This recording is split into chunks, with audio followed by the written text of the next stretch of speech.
Hello and welcome back to the YouTube channel. In this video series, I'm talking about fairy tales, and specifically fairy tales that don't have Disney movie adaptations. I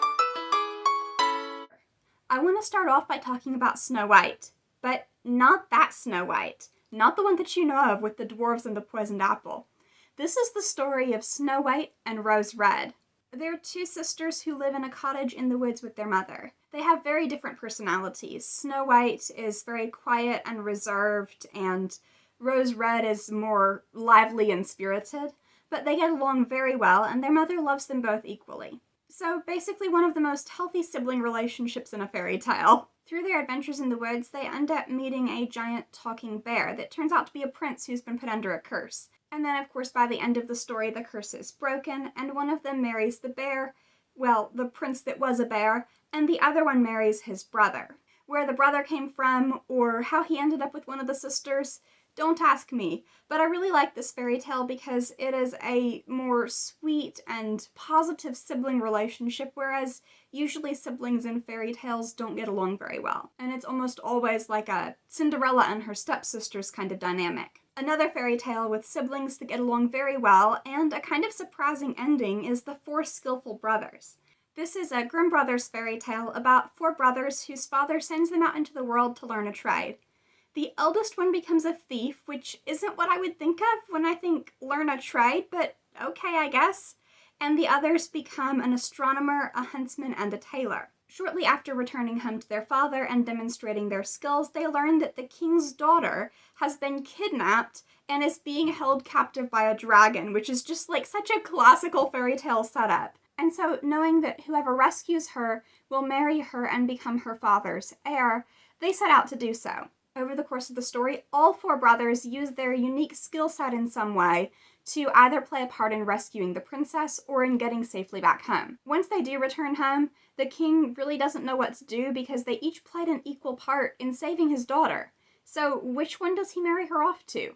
The answer is none of them. Instead, he just splits the kingdom evenly between the four men and lets each of them rule 1/4 of it.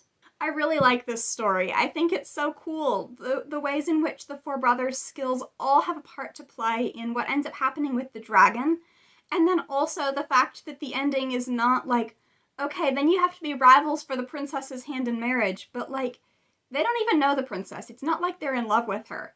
Getting 1/4 of the kingdom each is, probably a good way to settle any potential disputes before they even begin. It also reminds me a little bit of King Lear with the whole splitting the kingdom thing, although thank goodness none of them turns out to be like Cordelia's older sisters. I guess I'm actually doing a lot with siblings in this video because my next one that I want to talk about is the 12 Dancing Princesses. This one's not so much focused on the sibling relationships as it is just there are a lot of princesses in this story. But in any case, there is either a young gardener or an old soldier returning from war, depending on the version, who hears that the princesses are wearing their dancing shoes out every single night. Anyone who can find out what they're doing every night will get to marry one of them and become the next king.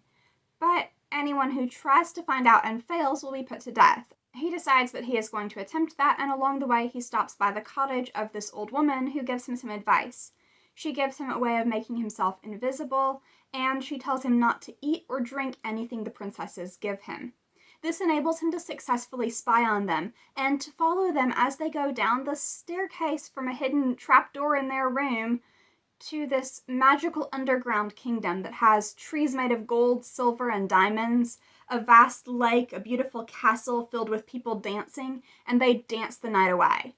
And then they return in the morning with worn-out dancing shoes. In some versions, one of the princesses becomes a little bit suspicious, but then falls in love with him and therefore is, helping him cover up what he's doing. In other versions, they don't suspect a thing until he's all of a sudden revealing it to their father. And which one he ends up marrying varies as well. Sometimes he marries the eldest daughter, sometimes he marries the youngest, sometimes he decides that he doesn't want any of them because they've been, lying and deceitful and willing to condemn these men who are trying to find out the truth to death by tricking them.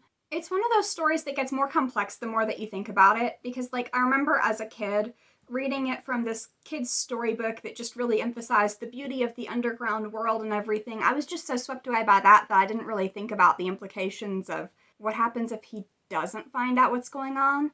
And, like, the fact that at the end, then they lose the underground world and they can't go there anymore.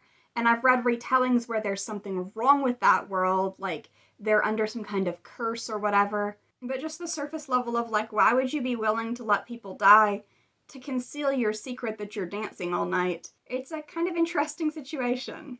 The next one that I want to talk about is the Snow Queen. And I know you're probably thinking, hang on, you said no Disney movies, what about Frozen? The thing is that Frozen is not the Snow Queen.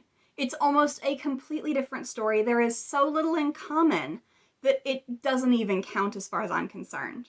I'm not talking about Elsa and Anna. All I'm talking about is the actual fairy tale that it's very, very loosely based on, which doesn't have any of those characters or at all the same situation. So in the story of the Snow Queen, there is this mirror that's shattered, and little shards of it are floating in the air, and if they get lodged in your eye, it freezes your heart or perspective or something. So yeah, there's like the frozen heart thing. In any case, the main character is this girl called Gerda, and her childhood friend got a piece of the mirror in his eye and then ran off with the Snow Queen. And so she goes on this long journey to find him. She's given this task by the Snow Queen that if she can complete it, he can go with her. And in the end, she starts crying and her tears trickle down onto his face, into his eyes, which is a very weird kind of thing to imagine. But in any case, they wash the speck of mirror out of his eye so that he is restored to who he used to be.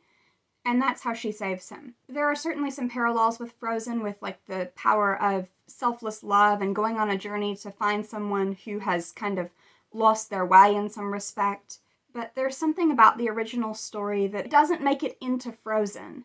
And Frozen is just too different of a story. It's not that one is better or worse, it's just there's something in the original story that gets lost in translation. And so that story about the girl who's trying to rescue her childhood friend from the Snow Queen and the things with the shards of shattered mirror, that's one of my favorite fairy tales that Disney hasn't properly adapted in its original form. The final story that I want to talk about is called The Golden Key, and it's the final story in the Grimm Brothers collection of fairy tales.